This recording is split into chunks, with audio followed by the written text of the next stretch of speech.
안녕하세요. 서울뮤직 프로 오늘 두 번째 세션의 모더레이터를 맡은 한국음악 레이블 산업협회장 이규영입니다. 이제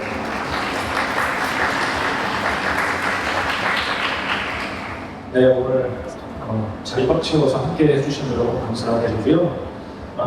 이번에 두 번째 세션은 한국음악방송 프로그램의 현실과 산업적 전망에 대해서 다뤄보고자 합니다. 저 패널분들을 소개해드리겠습니다. KBS 박석형 CP님. 네, 박석형 CP님은 KBS에서 일하고 계시고 윤도현의 러브레터, 남자의 자격 등의 프로그램 연출을 맡았으며 현재 KBS 예능센터 CP로서 더 시즌즈와 1박 2일을 제작하고 계십니다. 다음으로 LG U+ 콘텐츠 제작센터 신정수 센터장님.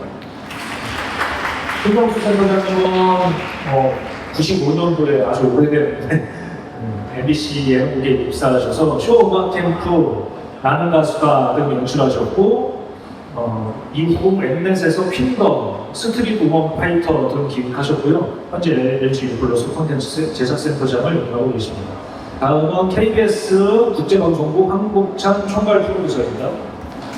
황복찬 PD님은 한 아세안 뮤직 페스티벌 라운드 기획자이자 총괄 프로듀서로 가수 음악 프로그램을 연출해왔고 2020년 팬데믹 시기부터 오늘 연사분들도 많이 와 계시는데 라운드 페스티벌을 시작하셔서 한국과 아세안을 잇는 문화적 연결고리를 만들어가고자 노력하고 있습니다. 네, 이렇게 한국음악방송의 음악과 관련한 주요한 프로그램을 만들어 오신 세 분의 방송 관계자분을 모시고 오늘 서울뮤직퍼럼 음악방송 프로그램의 현실과 산업적 전망에 대해서 얘기 나눠보겠습니다. 네, 먼저 방송사와 음악 기획사의 이해 관계에 관해서 신정수 PD님께서 먼저 발표해 주시겠습니다. 네, 안녕하세요. 신정수 PD입니다. 제가 오늘 먼저 발표할 부분은요, 대한민국 음악산업 발전에 있어서 방송사와 기획사는 이제 제작사죠. 방송사가 음악가들을 만드는 기획사와의 관계가 어떻게 발전해 왔고 또 그것이 K-팝에 있어서 어떤 역할을 했는지를 보여드리려고 하고 있습니다. 네.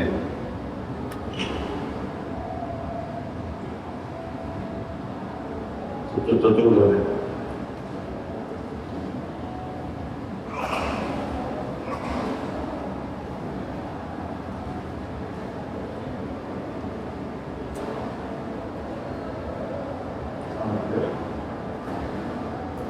네.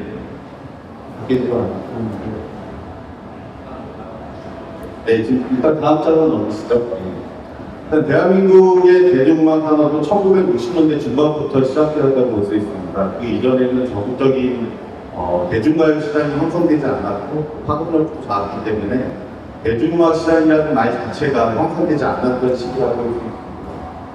물론 대한민국이 겪었던 특수한 경험, 일본 식민지 시절부터 이런 여러 대중 가수들의 출연이 없었던 것은 아니지만 아무래도 산업이라는 측면, 음악 산업이라는 측면에서 볼 때는 1960년대 중반부터 그 전환점이 되었다고 생각됩니다. 자본주의적으로 재생산이 가능한 대중음악 시장의 형성을 이끌었던 가장 큰 원인은 일단 시장의 형성입니다. 대중음악을 소비할 수 있는 그런 시장이 형성될 수 있는 경제적 발전이 있었고요.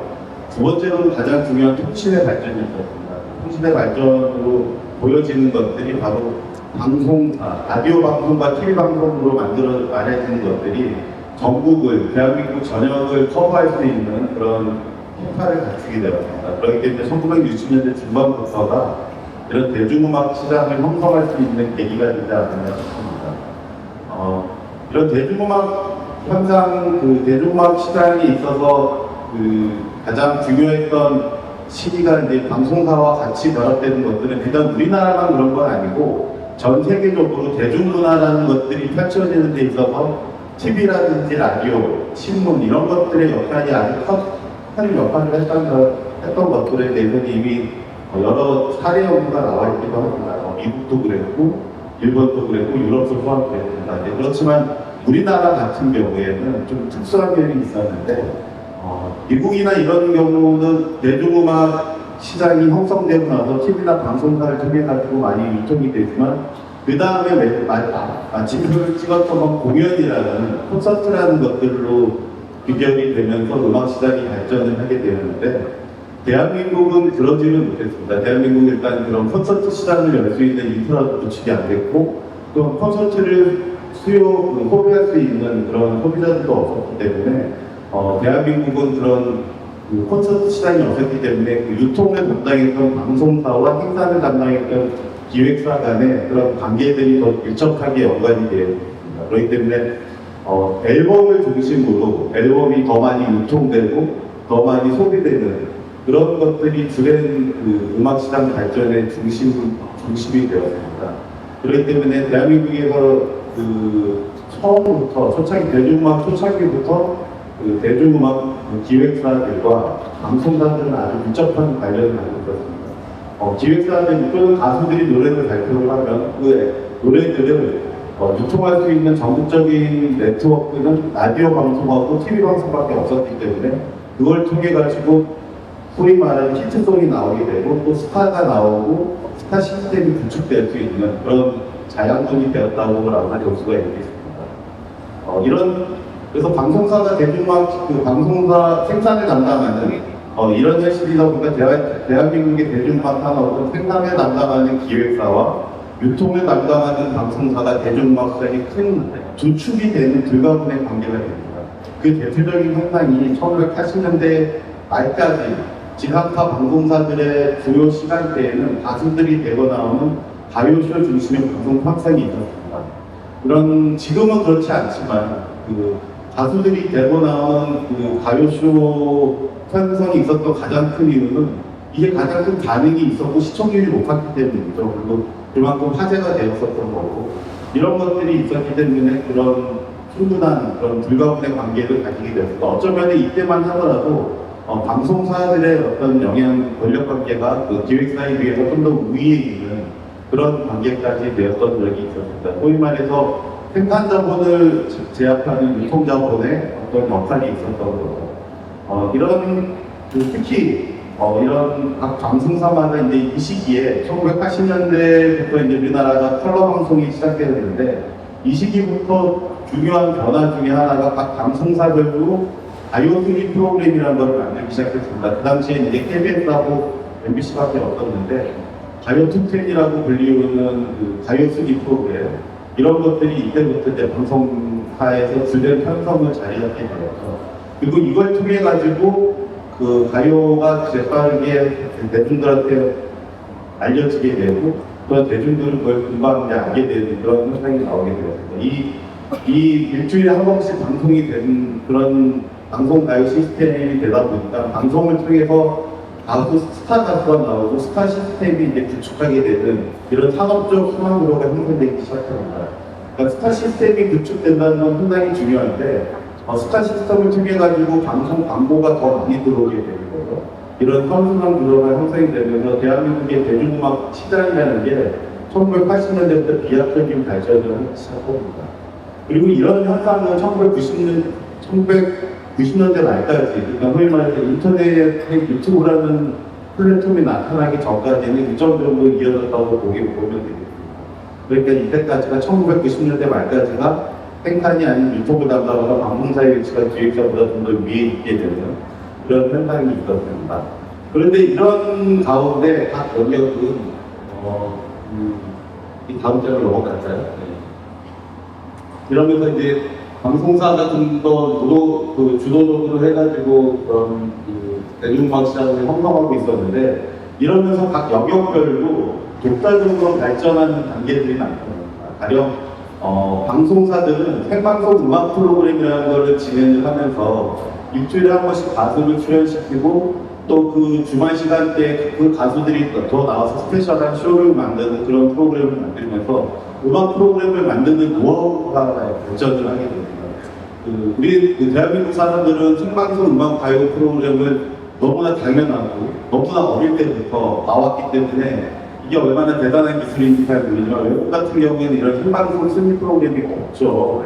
일본만 가더라도 대부분 녹화 방송을 하거나 가수들이 다 나와가지고 생방송에서 그 많은 가수들이 나와서 하는 거는 미국을 보더라도 우리가 잘 아는 뭐 미국의 수리 프로그램 그런 뭐 아메리카 탑40 얘기하지만 그거는 정확하게 말하면 라디오에서 순위제 프로그램을 가수들 없이 앨범으로 틀는 그런 프로그램들이었거든요. 근데 대한민국은 특이하게도 시장이 너무 협소하고 그리고 또 대중음악 시장에 있어서 유통의 영역이 너무 크기 때문에 가수들이 모두 방송사 프로그램에 순위 프로그램에 나와야지 가수로서 역할을 할 수 있는 그런 구조가 형성이 되었습니다.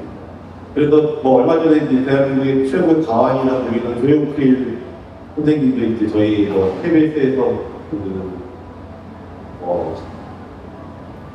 이대로 영원히 이승만을 영원히를 했지만은 조용필 선생님들 노래가 뭐 가요투 때 10주 동안 있던 이런 것들이 다 1980년대부터 있었던 일들입니다. 그런 역사적인 저희들은 그런 배경을 가지고 있죠. 그렇기 때문에 방송사에서는 이런 음악 방송을 잘 만드는 그 영출연경뿐만 아니라 음향도 잘 따라야 되고 카메라도 잘 따라야 되고 또한 기타 뭐 무대 장치라든지 이런 모든 것들이 1시간 안에 이런 것들을 소화해야 되는 어떻게 보면 올바르지는 않지만은 되게 효율적인 그런 그 방송 그 테크닉을 가지게 되었습니다. 근데 또한 그 생산자인 기획사 입장에서 봤을 때는 컬러 음악 시대로 넘어가고 또 MTV가 나오면서부터 단순히 오디오적인 영향뿐만 아니라 오디오와 비디오가 결합된 가수들이 더 인기를 끌고 스타가 된다는 걸 알게 되었죠. 그러다 보니까 기획사들에서는 단순히 노래를 잘하는 싱어송라이터, 창작을 자신이 직접 노래를 만들고 작사를 하고 프로듀싱까지 하는 그런 사람들한테 의존하기보다는 그런 영역의 사람들을 다 나누게 되었습니다. 작곡하는 사람 나오고 작사하는 사람 나오고 또 그것을 구현할 수 있는 퍼포먼스를 할 수 있는 그런 사람들을 구현할 수 있는 시스템을 만들게 되었습니다. 그게 이제 그 정점이 바로 K-pop 아이돌 시스템이라고 보시면 됩니다. 물론 K-pop 아이돌 중에는 그 자작곡을 만들고 빅뱅이나 뭐 요즘 뭐 BTS나 데이식스처럼 자작곡을 만들고 자기가 스스로 곡을 생산하는 사람들도 있지만은 대다수의 뭐 H.O.T라든지 우리가 일찍 봤던 잭스키스라든지 뭐 핑크라든지 대부분의 아이돌들은 그 영역이 다 분류되어 있었습니다. 그렇기 때문에 그런 것들이 적합하게 매치업이 될 수 있었던 게 대한민국의 방송 시스템과 그런 기획사들의 어떤 스타를 만들어내는 스타메이커 시스템이 결합될 수 있었다고 생각이 됩니다. 그러면서 이제 그 방송사들은 K-pop 아이돌들이 처음에 이제 그 글로벌하게 유통이 돼서 그 결국에는 유튜브를 통해 가지고 전 세계 시장에 대해서 가장 크게 많이 어필하게 되었는데 그 어필할 수 있었던 컨텐츠를 대부분 그 방송사에서 만들었던 가요 순위 프로그램의 그 소위 말해서 짤이라고 그러죠. 클립이라고 그러기도 하는데 그것들을 기반으로 해가지고 전 세계 유통이 되었습니다. 근데 생각을 해보면 다른 나라들도 할 수 있을 것 같은데 이게 다른 나라는 안 되고 대한민국 K-팝만 됐었을까? 다른 나라에는 일주일에 하나씩 그렇게 생방송 음악 프로그램이 계속 없고 그 다음에 우리나라는 하나에서 만드는 게 아니라 MBC, KBS, SBS 또 심지어 엠넷이라는 곳까지 네 군데의 그 방송사에서 4개의 프로그램에 나올 수 있는 거예요. 가수 한 명이 나오는 거예요. 근데 그렇게 생산하는 그 가요의 무대, 그 K-팝 아이돌들의 퍼포먼스 무대가 방송사의 고급 퀄리티랑 만나가지고 아주 좋은, 그러니까 어디서도 볼 수 없는 아주 수준 높은 퀄리티의 무대 영상을 계속 만들어낼 수 있었던 거죠. 그리고 여러분도 아시겠지만 유튜브는 결국 질보다는 양으로 엄청나게 승부하는 그런 결과를 가져오게 되었습니다. 그래서 제가 생각하기에는 K-팝 아이돌이 처음에 글로벌 유통되고 이러는 데 있어서 가장 큰 역할을 했던 거는 이 순위 프로그램에서 그 생방송 순위 프로그램에서 나왔던 그런 클립들을 그들이 유통수단으로 삼아가지고 홍보수단으로 삼아서 전 세계적으로 유통되면서 유튜브라는 걸 통해가지고 그러면서 수많은 사람들한테 어필할 수 있었던 그런 계기가 되지 않았나 생각합니다. 이게 다는 아닌데 물론 가수들 기획사에서 만들어낸 그 가수들의 어떤 한가트라든지 창작 능력, 크리에이티브 능력 이런 것들이 다 결정적으로 가장 중요하지만 유통 측면에서 보자면은 그런 면이 아주 중요한 이유였다라고 생각을 합니다.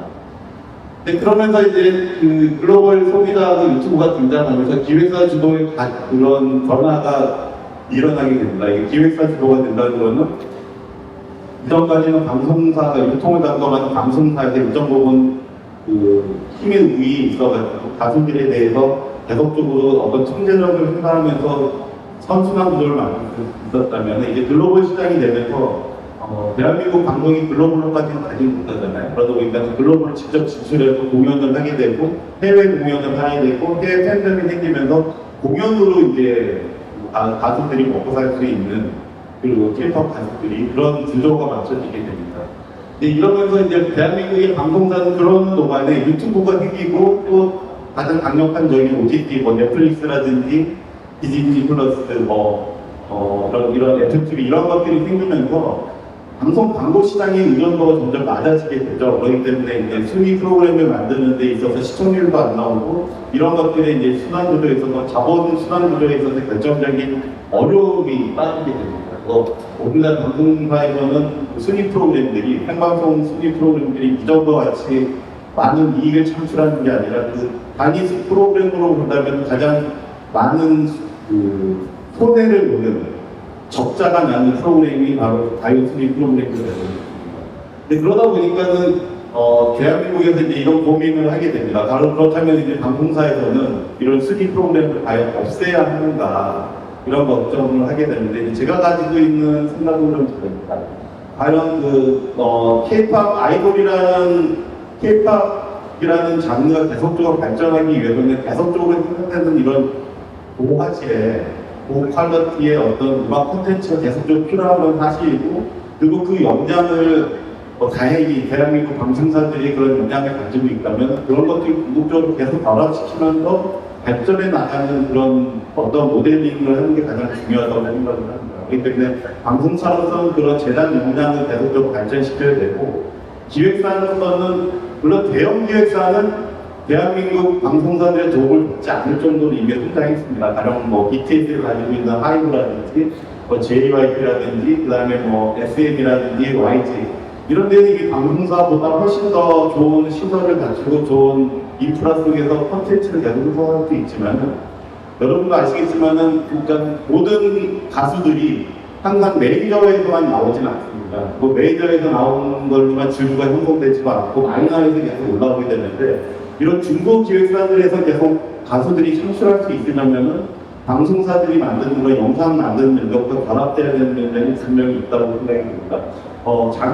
지금 이 순간에 없어지긴 했지만 중소기획사의 반란이라고 있었던 PPT 같은 경우도 이런 방송사와 잘 결합돼가지고 좋은 성공 케이스가 있었는데 그런 중소기획사들이 더 크게 되고 또 계속적으로 스타를 만들어내려면 방송사의 연출 역량과 가요순위 프로그램의 결합이 계속적으로 필요하다고 할 수 있습니다. 두 번째로는 대형 기획사들도 신인들이 나왔을 때는 방송사들과 결합을 해야 되는 그런 모델이 필요하다고 생각을 합니다. 가령 얼마 전에 YG에서 베이비 몬스터가 나오고 그다음에 하이브에서도 계속적으로 신인 걸그룹들이 나오게 있는데 이들을 처음부터 과연 모든 사람들이 좋아할까 그런 생각을 해본다면 그 대형 기획사에서도 대한민국 방송사의 어떤 그런 제작 노하우 이런 것들이 계속적으로 필요하게 됩니다. 그리고 또 하나 제일 중요한 거는 생방송 음악 프로그램이 가장 중요한 거는 이게 빠르게 반응이 옵니다. 그러니까 다른 음악 방송 같은 경우에는 외국 같은 경우에는 방송 앨범을 발표하고 나서 한국어에 프로모션을 하지만은 그 생산되는 그 컨텐츠의 양이 생방송 음악 프로그램이 대한민국이 만들어낸 만큼 많이 생산되는지 모르거든요. 그렇기 때문에 오랜 시간이 걸려가지고 가요에 대한 반응이라든지 노래에 대한 반응이 나오게 되는데 대한민국 K-팝을 만드는 기획사들은 생방송 순위 프로그램을 통해 가지고 엄청난 빠른 피드백을 받을 수 있습니다. 그리고 대한민국 국민들이 가지고 있는 가장 큰 장점이 어떤 글로벌 스탠다드 수준의 어떤 테스트먼트를 하기 되게 좋은 그런 리액션과 그 다음에 반응을 가지고 있습니다. 그래서 아실지 모르겠지만 대한민국 전 세계 게임 사업을 하는 사람들이 항상 대한민국 유저들에게 게임을 오픈해가지고 반응을 보고 이걸 테스트먼트 해가지고 수정하고 이렇게 하는 것들을 하듯이 대한민국은 이미 반응을 보이는 데 있어서 전 세계 어느 데보다 더 빨리 움직이는 그런 성향을 가지고 있습니다. 이게 왜 그런지는 모르겠는데 아무튼 그런 성향을 저희는 어릴 때부터 처음 났어요. 빨리 반응하고 빨리 얘기하고 이런 피드백 구조를 갖추고 있기 때문에 대형 기획사에서도 장기적으로 연결이 필요할 수밖에 없다라고 생각을 합니다. 그래서 제가 생각하는 결론적으로는 공제 구조로 갈 수밖에 없다. 그리고 이거는 K-팝을 계속적으로 산업으로 발전시키려는 대한민국 정부로서는 되게 중요한 이슈가 될 텐데, 그런 면에서 정부의 지원이 어느 정도 필요한 현실입니다. 특히 생방송 음악 프로그램에 대해서 각 방송사별로 광고 지원을 하든 아니면 콘텐츠 지능 기금을 투자를 하든 이런 지능이 갔을 때 거기서 생산되는 IP들을 기획사, 방송사, 정부가 공유하는 시스템으로 간다면 대한민국을 홍보할 수 있는 그런 역할도 되고 지속 가능한 K-팝 아이돌 산업을 만들 수 있는 어떤 입바탕이 되지 않을까 저는 그런 생각을 가지고 있습니다. 제 생각은 이 정도로 마무리하도록 하겠습니다.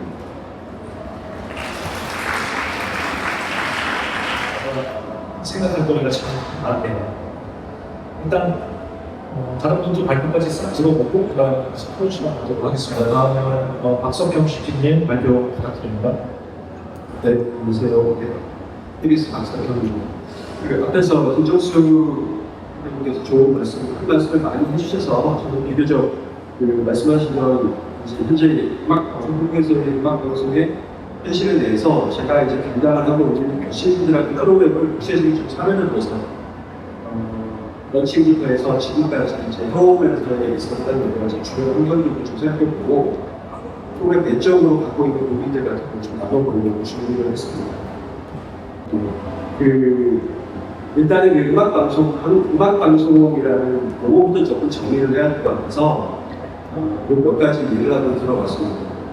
지금 이번 세션의 제목이 이제 음악 방송 프로그램의 현실과 선언자는 전망인데, 지금 우리나라 한국에서의 방송 환경에서 따지면 음악 방송으로 뭔가 이제 하나로 카테고리 분기가 되게 너무 많은 음악 프로그램이 있고 너무 많은 장르인데 다양한 프로그램 음악 프로그램이 있어서 똑같은 처지가 좀 아닌 것 같더라고요. 그래서 여기 지금 5개의 프로그램을 제가 대표적으로 예시를 들었습니다. 뮤직뱅크 같은 다른 플레이 안 하겠습니다.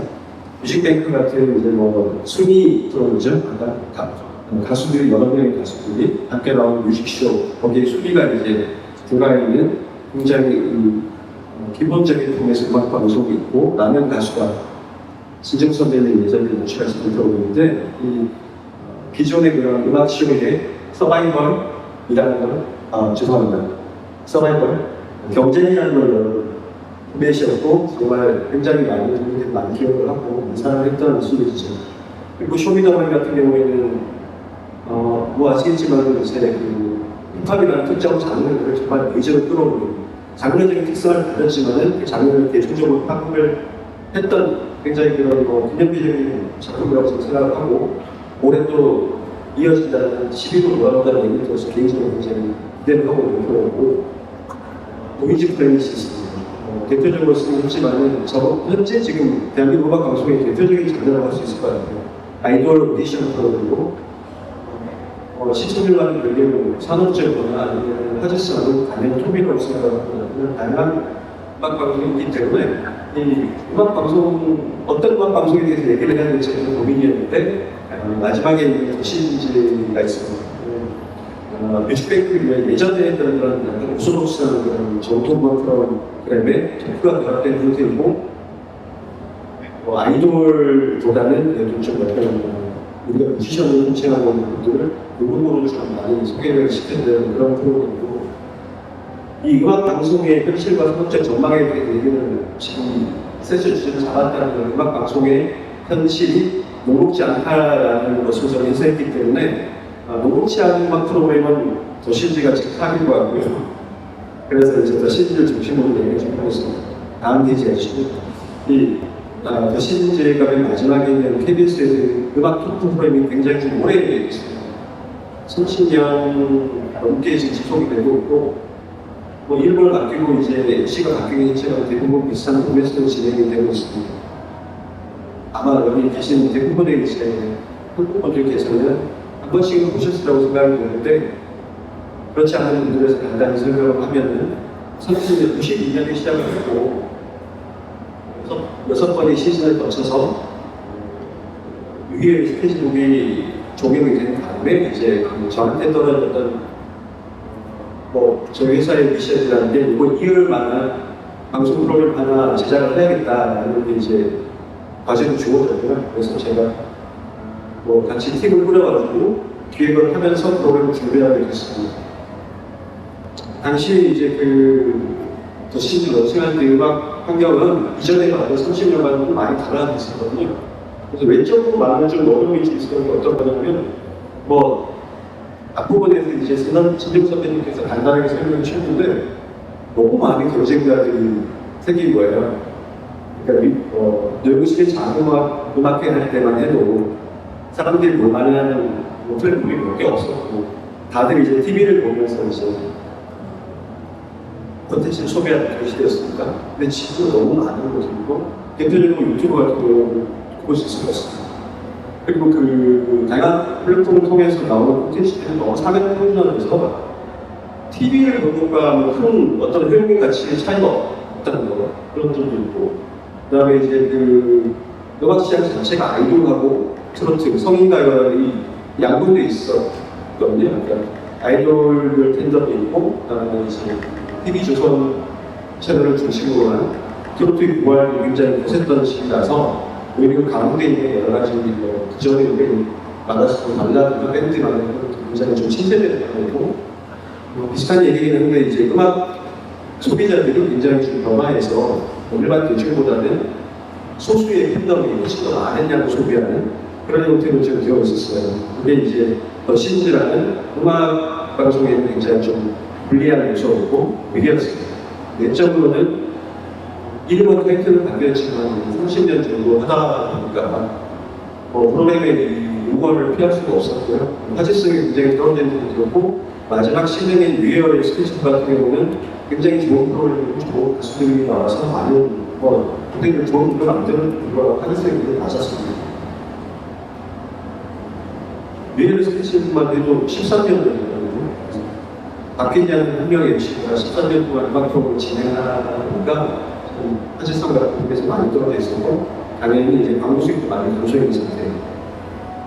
그런데 재정적으로 제작비도 안 들어서 정말 어렵고 이런 것들이 여러 가지 겹치다 보니까 모든 사람 고인물들만 젊은 새로운 시청자 유익이 좀 저조한 상태여서 전반적으로 보는 프로그램에 좀 영향력이라든가 경쟁력이 많이 떨어지는 것 같습니다. 그래서 그런 것들을 좀 돌파해보자라는 생각을 갖게 되는데 몇 가지 이제 그래도 중요하게 생각한 키워드가 있습니다. KBS의 이 음악 토크 프로그램의 전통을 좀 이어가나요? 그렇지만 좀 새롭게 한번 해보자. 새로운 방향을 찾아보자고 생각했고 이거는 뭐 변하지 않는 부분이니까 더 시민들이 그렇게 대세되어 있다는 KBS 음악 토크 프로그램은 장르적인 부분을 두지 않는 걸 기본으로 했어요. MC가 더 시민들 마찬가지로 MC의 성향에 따라서 조금씩 이제 편차이긴 하지만 어떤 음악도 여기는 우리는 수할 수 있다는 그런 걸 가지고 있었고 다음 게 똑같은 게 있는데 패스가 보면 그다음에 또 그래도 이제 대중들에게 시민들을 알리는 창구 역할을 그래도 열심히 해보자는 그런 게 있었고 지금 빠진 게 뭔지 모르겠는데 아마 저런 생각을 제가 있다는 것 같아요. 이거 똑같은 게 하나가 이제 음악 프로그램이 시청률이 낮다는 사실은 수치를 확인하면 금방 나오는데 시청률은 포기를 하더라도 화제성은 좀 각직하잖아요. 프로그램의 이제 전체 의의가 시청률만 있는 아니니까 화제성이나 아니면 이 음악 시대에서의 영향력을 가지고 그걸 좀 유지하는 것으로 기획 경쟁을 하겠습니다. 그래서 이제 박재범 씨를 처음 MC로 해서 라이브라는 시기도 시작했고 지금 이제 10cm 스타트가 8개의 시기를 하고 있습니다. 어떻게 보면 좀 여러 가지 장단점이 있습니다. 이 시대는 대로 3, 4개월 안경으로 새로운 MC를 보여서 음악 프로를 진행하는 게 여러 가지 장단점이 있는 것 같은데 그 장단점에 대해서는 지금 굉장히 깊게 얘기하는 건 아닌 것 같고 어쨌든 8번째 시기까지는 아직까지는 좀 몸에 의미를 가면서 하고 있다는 것이고요. 다음 넘어가겠습니다. 네, 여러 명의 아티스트나 출연자 나왔지만은 너무 좀 잘하는 거는요. 여러분 좀 지도할 것 같아서 동영상 세션 한번 가겠습니다. 첫 번째 거 보여주시면 Every time I work, every time I burn, every time I hold, it's always forever. 첫 번째 시즌인데요. 고르전을 주시면 될 것 같습니다. Every time 첫 번째 시즌은 이제 박재범 씨 시즌이었던 제용, BTS 제용이 나왔었고요. 다음 거 볼래요?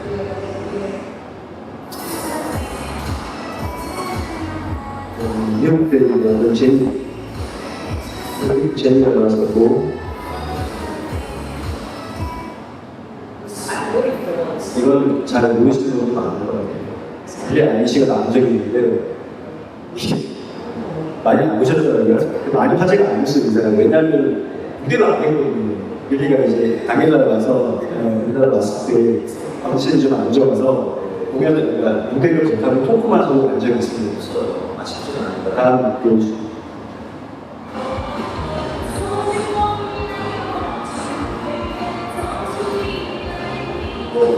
올해 라이트곡인데 이번에 이제 보시면 아시겠지만 이제 그 로제가 나오고 출연을 할 뿐만 아니고 이 영재라는 이 MC와 함께 콜라보 무대도 하고 좋은 이제 화제가 되는 무대를 많이 만들었고 지금 현재 이제 시즌에서 생산한 유튜브에 이제 방송 끝나면 클립을 올렸는데 그 클립 중에 가장 최고의 주요주는 영상을 연습했죠. 마지막으로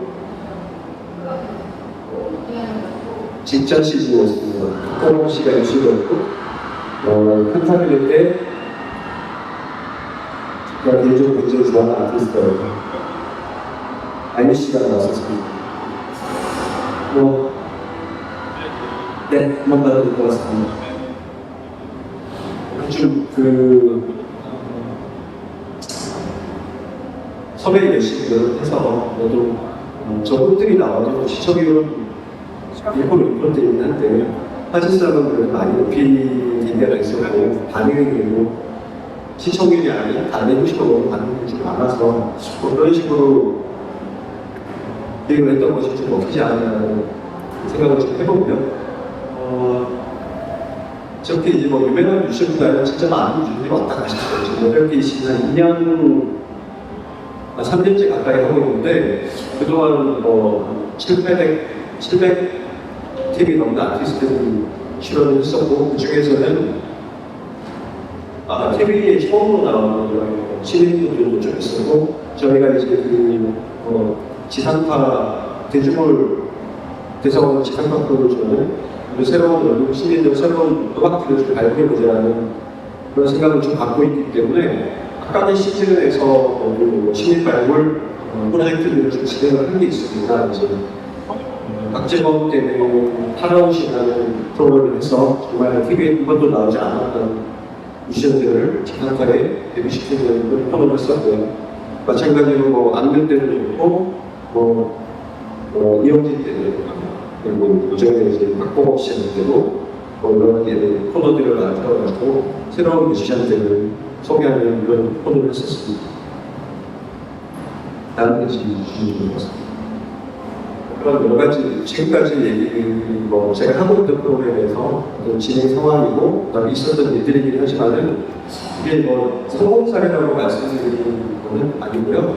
어떻게 보면은 지금 좀 어려운 이 음악 방송 현실에서 우리 제작진들한테 공통위를 이루어주시면 좋겠다는 생각입니다. 지금도 이제 하고 있고 하고 있지만 굉장히 어려운 상황에서 되게 열심히 싸우면서 하고 있다고 생각하시면 좋을 거라고. 여러 가지 한계 요인들이 있습니다. 문제적인 내용에서 오는 것과 어쩔 수 없는 이제 플랫폼 생태계 변화가 있기 때문에 여러 가지 한계를 인정하는 편성에 있어서 시청률이 저조하다 보니까 주로 이제 심야 시간대에 편성이 되는 경우가 있어요. 개인적으로. 그래서 지금은 조금 이른 시간대인데 솔직히 말씀드리면 몇 시에 지나고 있는데 몇 시에 들어올 프로그램이 없어서 저희는 시간이고 프로그램이 생기면 11시 반이 될 것 같습니다. 그리고 제작비도 음악 프로그램 제작비가 다른 예능 프로그램에 비해서 절반 수준이 안 돼요. 절반 평균으로 잡았을 때 절반이 아마 안 될 거라고 저는 생각을 하고 아마 맞습니다. 낮은 제작비로 인해서 좋은 기획이나 아니면 새로운 계획을 하는 좀 한계가 있었어요. 그리고 뭐 시청층의 변화라는 거는 너무나 이제 제너럴한 변화라서 굳이 말할 필요가 없어요. 젊은 분들은 TV 안 보잖아요. 그런 것도 이제 음악 방송 환경에서 굉장히 악재로 아마 더 나빠질 조건으로 작용하는 것 같고요.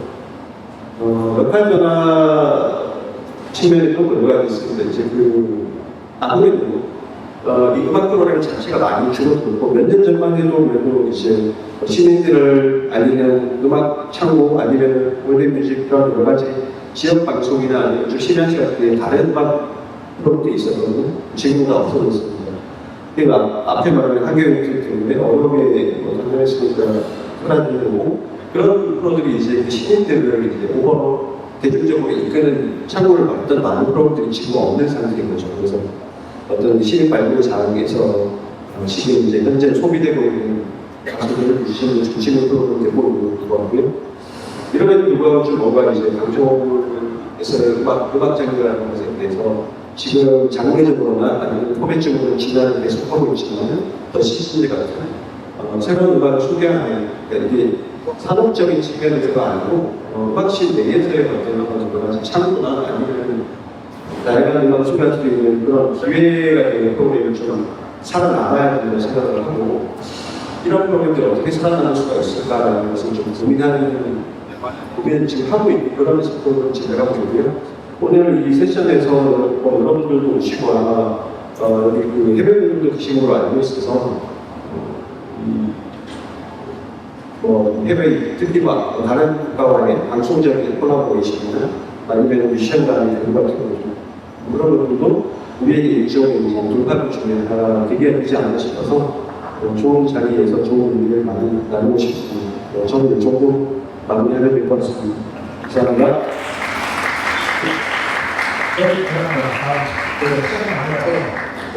빨리 말씀드리겠습니다. 한국장 네, 안녕하세요. KBS 월드에서 방송사업 팀장 맡고 있는 황국찬이라고 합니다. 우선 KBS 월드 잠깐 소개시켜드릴게요. 좀 낯설어하신 채널일 것 같은데, 기본적으로 해외를 타겟팅한 채널이어서 국내에서 인지도가 좀 많이 낮습니다. 근데 저희가 생긴 지는 한 20여 년 됐고, 그 다음에 이성 방송을 매일로 시작했지만 지금 유튜브 채널을 운영하고 있는데 구독자가 2천만 명 정도 되고 있습니다. 그리고 그 구독자의 거의 대부분은 다 해외의 사용자들이고요. 그래서 국내에는 낯설지만 해외에는 한국의 콘텐츠를 소개하는 단연 압도적 채널이라고 말씀드릴 수 있을 것 같고요. 오늘 앞에서 말씀하신 신정수 PD님이나 박경수 정말 한국 음악 프로그램에 굵직굵직한 획을 거신 훌륭한 분들인데 제가 말씀드린 건 좀 변방의 얘기가 될 것 같아요.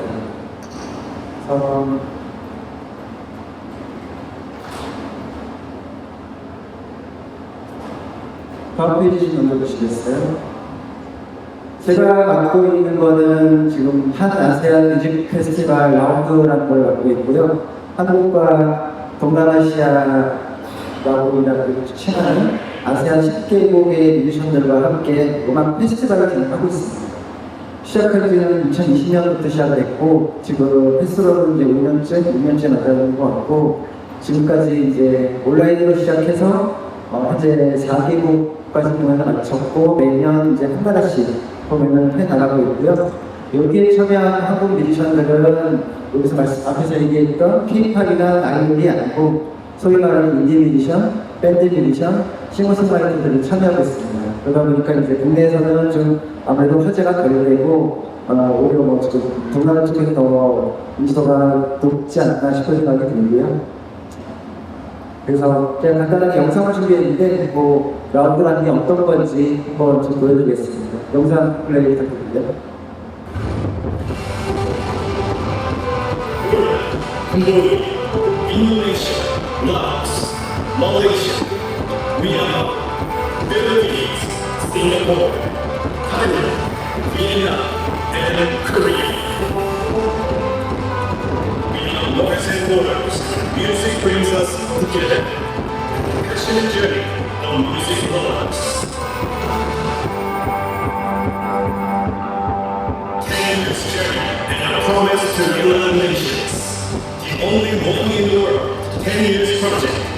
passion and emotion. The ASEAN Korean Music Festival. So far, 83 artist teams, nearly 440,000 audience members. Proud's third destination is celebrating 65 years of Korea-Malaysia diplomatic ties. Cheryl Bassett and the jewel of Southeast Asia, the champion of Malaysia, Kuala Lumpur. Representative musicians, selected by ASEAN Korean Music Committee. Kumara, Kirkisha. Let's get started. 이 영상은 지난 올해 6월 말레이시아에서 개최된 라운드 인 말레이시아의 방송본이고요. KBS 월드런방이 나갔었고, 제가 KBS 월드런방 방송은 기본적으로 영어 베이스 방송입니다. 그래가지고 그 방송의 일부분을 저희가 발췌해 보고요. 다음 페이지 부탁드릴게요. 여기에 참여한 우선 한국 음악 방송과 연결해서 해외에서 진행되는 큰 프로젝트들은 누가 뭐라 그래도 마마, K-pop, 그 다음에 뮤직뱅크 월드리버입니다. 저희는 이제 K-pop 미션이 나간 것도 아니고 주로 이제 투어하는 것이 상대적으로 좀 한국 사람들한테 관심이 적은 지역이긴 한데 제가 몇 년 동안 이제 진행을 해오면서 나름 좀 동남아시아의 뮤지션들을 좀 가까이 접할 기회가 많다 보니까 좀 그동안 어떤 변화하는 모습, 발전하는 모습을 지켜볼 수 있었던 것 같아요. 그래서 K-팝과 연기돼가지고 거기에 조금 우리가 관심을 좀 가져보면 어떨까 싶은 팀들을 제가 좀 소개시켜드리려고 하고요. 다음 페이지 부탁드릴게요. K-팝이 다양하게 변화하고 발전하고 있어요. 처음에는 한국 사람들로 구성된 K-팝 팀이 이제는 아시아 주요국가들의 멤버들을 영입하면서 다국적으로 이제 진화하고 있고 해외에서 오디션을 통해가지고 저는 직접 캐스팅을 해가지고 제작하기도 하고 또 다른 측면에서 K-팝은 로컬라이제이션이 진행이 되고 있습니다. 횡단보도 진척이 되고 있고 그 대표적인 나라 중에 하나가 필리핀이고요. 필리핀에서 성과를 두드러지게 내고 있는 팀이 SB19이라는 팀입니다. 보이그룹 5명으로 구성된 보이그룹이고요. 전부 다 필리핀 사람들로 구성된 팀입니다. 저희 23년도 인도네시아 공연 때 이제 출연을 했었는데, 국내에서 조금 인지도가 생기게 된 계기는 이 팀의 노래인 겐또라는 노래가 한국 아이돌들에 의해서 댄스 챌린지가 바이럴로 퍼지면서 이 팀에 대한 인지도가 높아졌고 이 팀보다는 처음에는 아마 노래에 대한 인지도가 높아졌겠죠? 그러면 자연스럽게 팀에 대한 인지도가 생긴 것 같고 동남아시아 뮤지션들의 영향력을 체크를 할 때 제가 좀 유심히 지켜보는 지표가 두 가지가 있는데 하나는 틱톡이고 하나는 스포티파이입니다. 국내는 이제 그 소셜미디어에 가장 우선적으로 치는 게 인스타그램인데 동남아시아는 틱톡이 거의 대세로 접어들었다고 보고요. 그 다음에 스포티파이가 글로벌 뮤직 플랫폼으로서 그 뮤지션을 측정할 수 있는 조금 객관적인 데이터를 제시한다고 보고 있거든요. 요 SB19 같은 경우에는 틱톡 팔로워가 440만 명이고요. 그 다음에 스포티파이 월 리스너가 한 200만 명이 되고 있습니다. 그리고 이제 이 팀이 23년도에 국내에서 하는 시상식이긴 한데 아시안 아티스트 어워드에서 베스트 아티스트 수상을 했었고 그 다음에 23-24년도에 아시아에서 주목할 만한 파워 뮤지션 100에 선정되기도 했었습니다. 그리고 이 팀은 22년부터 월드 투어를 시작을 해가지고 23년도, 24년도 이제 올해까지 점점 그 스케일을 넓혀가고 있는데 올해 같은 경우는 제가 조금 놀랐던 것 중에 하나는 필리핀의 가장 큰 규모의 아레나가 필리핀 아레나가 있는데 거기가 한 6, 7만 명을 채워쓰는 걸로 알고 있거든요. 이틀짜리 공연을 솔드아웃 시켜가지고 11만 명을 공헌을 했고요, 자국에서. 그 다음에 이제 현재까지 올해 1월부터 현재까지 월드 투어를 하면서 거의 20만 명 가까이 관객 동원을 하고 있습니다. 그래서 좀 관심 있게 잘 지켜보고 있는데 이 팀에 저희 출연했던 영상을 잠깐 보여드릴게요.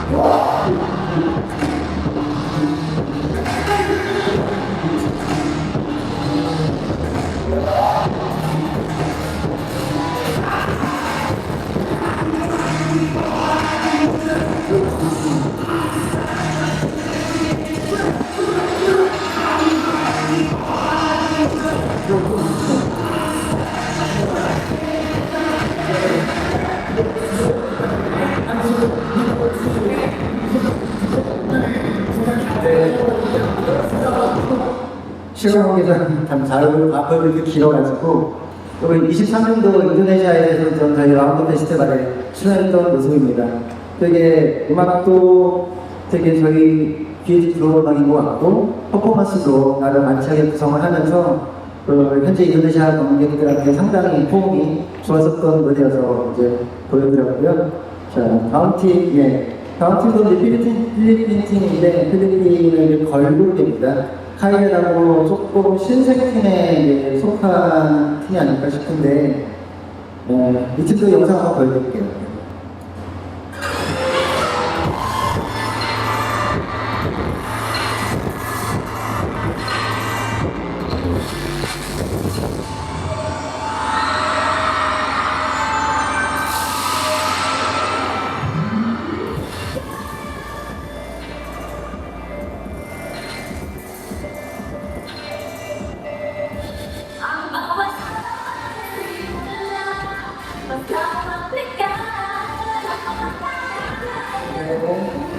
보시고 요거는 작년도 저희가 라오스에 있었던 공연의 영상입니다. 그리고 다음 소개시켜드릴 팀은 말레이시아의 걸그룹. 그러니까 저기 필리핀의 이런 저희의 K-팝을 이제 그쪽에서는 P-팝이라고 하고 또 말레이시아 걸그룹 같은 경우는 M-팝이라고 그렇게 좀 우리 K-팝 부르듯이 그들은 부르고 있는데 이 팀도 영상 한번 보여드릴게요.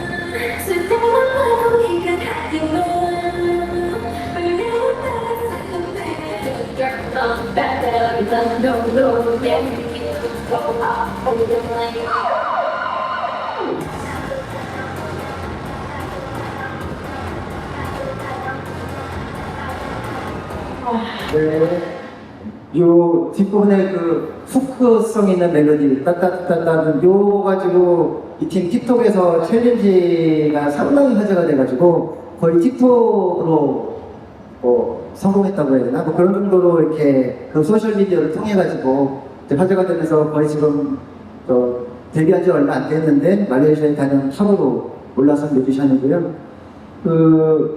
그 외에도 지금까지 소개시켜드린 뮤지션은 다 저희 라운드에 출연했던 뮤지션인데 출연하지 않았던 뮤지션들 중에서도 훌륭한 되게 지명도가 높은 그런 팀들이 있는데 특히 태국 같은 경우는 국내 이제 주요 그 아이돌 그룹의 태국 출신이 많죠. 근데 실제로 태국만으로 구성된 이제 그 K-팝 장르를 하는 팀들도 많이 생기고 있고 그 주목할 대표적인 두 팀이 이 두 팀입니다. 그 버스라는 팀, 보이그룹하고 포이브라는 팀인데 버스는 23년도 결성전을 만들고 12인조 보이그룹입니다.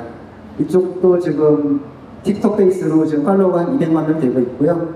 그 다음에 포이브는 조금 더 오래됐는데 20년도 결성돼가지고 지금 7인조로 활동하고 있고 그래서 이 팀들까지 이제 다양한 팀들이 나오면서 기존의 K-팝 음악을 하는 뮤지션들은 한국에서 제작한 한국 K-팝 아이돌밖에 없었는데 이제는 동남아시아 지역 같은 경우에는 그런 자생적인 K-팝 장르를 하는 아이돌 그룹이 점점 확산되고 있고 두드러진 성과를 내고 있고요. 아까 처음 말씀드린 SB19 같은 경우에는 그냥 국민돌이라고 보시면 될 것 같습니다. 제가 만나본 필리핀의 어린아이부터 50대 아줌마들까지 다 좋아합니다. 그 정도로 충성도가 높은 인기를 자랑하고 있고요.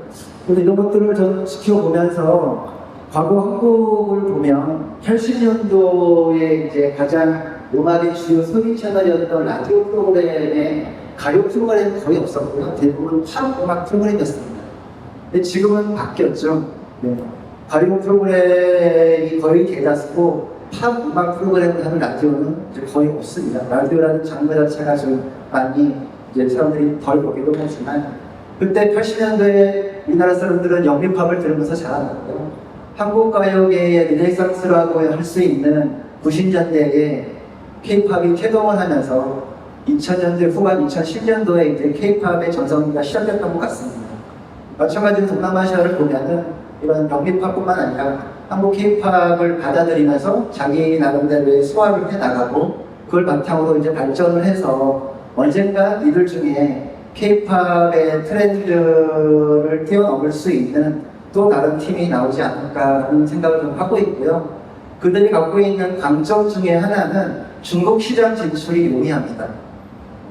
한국은 이런저런 상황 때문에 중국 시장 진출이 상당히 리스크도 크고 또 진출하는 데 주저함이 많은데 동남아시아 같은 경우에는 화교와의 연관성이 되게 높고 중국 시장 진출이 용이해서 실제로 아까 소개시켜드린 그 말레이시아의 돌라 같은 경우에는 데뷔한 지 얼마 안 됐는데 중국 활동을 같이 시작을 하고 있고요. 그걸로 인해 가지고 그들이 누릴 수 있는 그 시장의 크기는 한국과 비교할 수 없을 정도라는 잠재성을 담보하고 있습니다. 그래서 한국 K-팝에 많이 시종되어 있는 K-팝 아이돌만 볼 것이 아니라 좀 더 눈을 넓혀서 이런 데도 관심을 갖고 그들과 음악적인 교류 이런 것들이 지금부터라도 좀 시작을 할 필요가 있지 않나라는 좀 말씀을 드리고 싶었습니다. 감사합니다. 네, 말씀 잘 들었습니다. 배우 시간이 생각이라서 저희가 플로우 토론은 못하게 될 것 같고 플로우 토론은 이따가 끝나고 혹시 저희 협회 뒤에 저희 협회 책자가 있습니다. 그래서 개별적으로 그 토론을 요청하시는 분들에 한해서 저희가 별도로 VIP라는 지에서 비즈매칭을 해드리도록 할 테니까 저희한테 협회로 요청해 주시면 될 것 같고요. 일단은 세부 말씀 잘 들었고 먼저 신정수 PD님께서 방송사와 음악기획사 간의 이해관계에 대한 말씀을 지금 해주셨는데 그런 것 같아요. 기획사 입장에서는 방송 노출이 흥행 브랜딩에 미치는 영향을 생각하면 무조건 출연해야 되는 것인데 또 그러면서도 지상파 외에 온라인 콘텐츠로 제작 상황이랑 우리가 직접 제작을 해서 좀 비교도 하게 되는 것 같고 방송사 입장에서는 제작비 상승이나 광고 수익 한계 등이 있지만 또 콘텐츠 다양화를 꿈꾸고 있는 상황인 거고 근데 아까 말씀하신 것 중에 이제 짧은 시간에 굿 퀄리티의 촬영을 많이 낼 수 있는 세계적 노하우를 보이고 하고 있는데 잘하면 한국 방송사의 특징이다라고 말씀을 하셨어요. 그래서 테스트하고 뭔가 반응을 볼 수 있는 데는 가장 좋은 플랫폼이 방송이다라는 것을 많이 받았는데요. 그러면은 생각의 노하우가 그 부분에 있어서의 되게 포인트라고 보시는데 이제 넷플릭스로 대표되는 OTT는 생각이 없지 않습니까?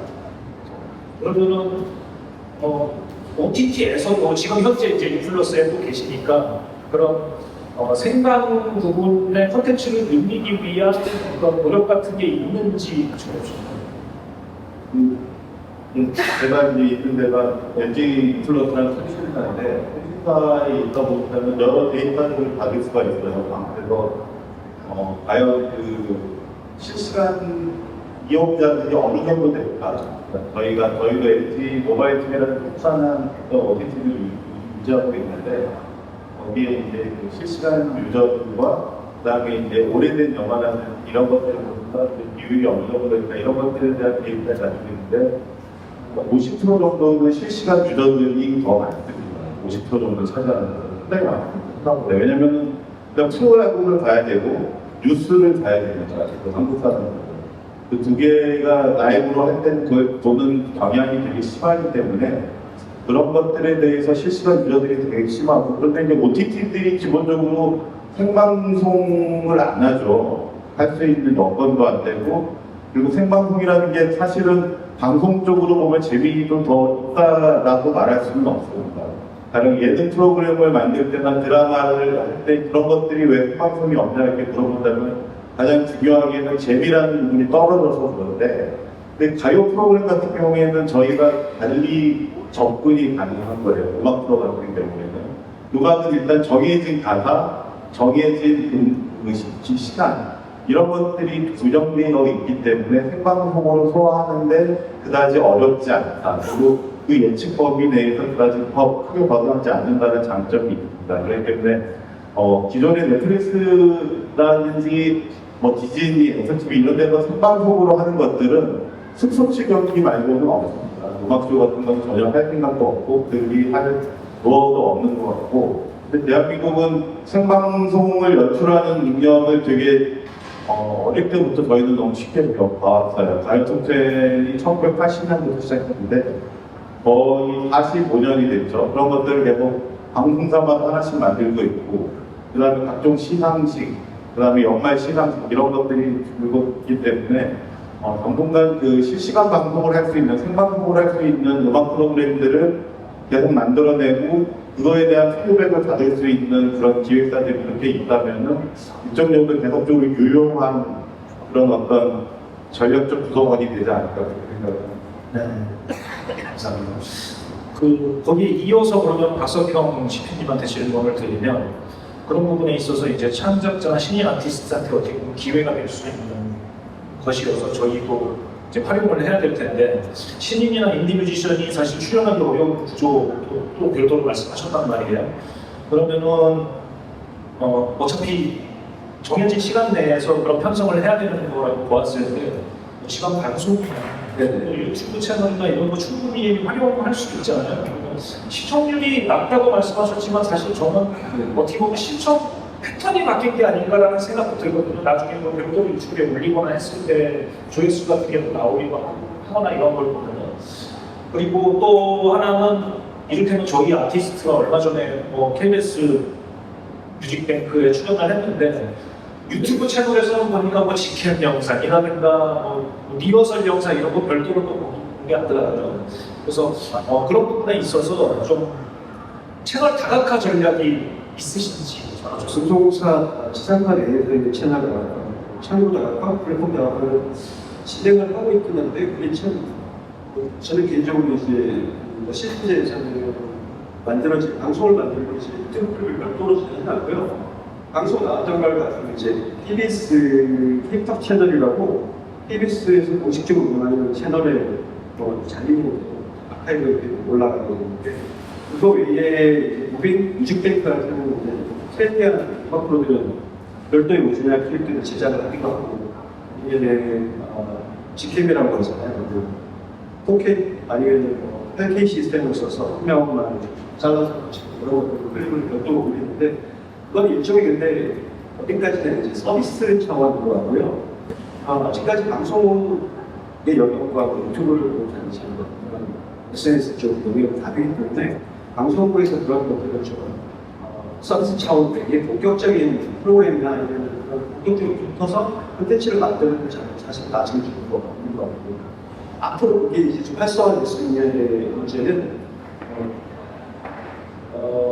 한계가 있을 거라고 저는 생각합니다. 왜냐하면 유튜브나 이런 전문 채널들이 있고 그쪽의 채널을 그쪽 제작사들이 있고 정부적으로 만들고, 아까도 말씀드렸지만 조만간 이제 유튜브에 올라가는 콘텐츠 실적인 차이를 점점 앞으로 나가 없어질 거고 역전될 가능성이 있거든요. 그걸 이제 방송국이 굳이 지금도 없는 돈을 모아가지고 그걸 해야 되느냐에 따라 내부적으로 좀 많을 것 같아요.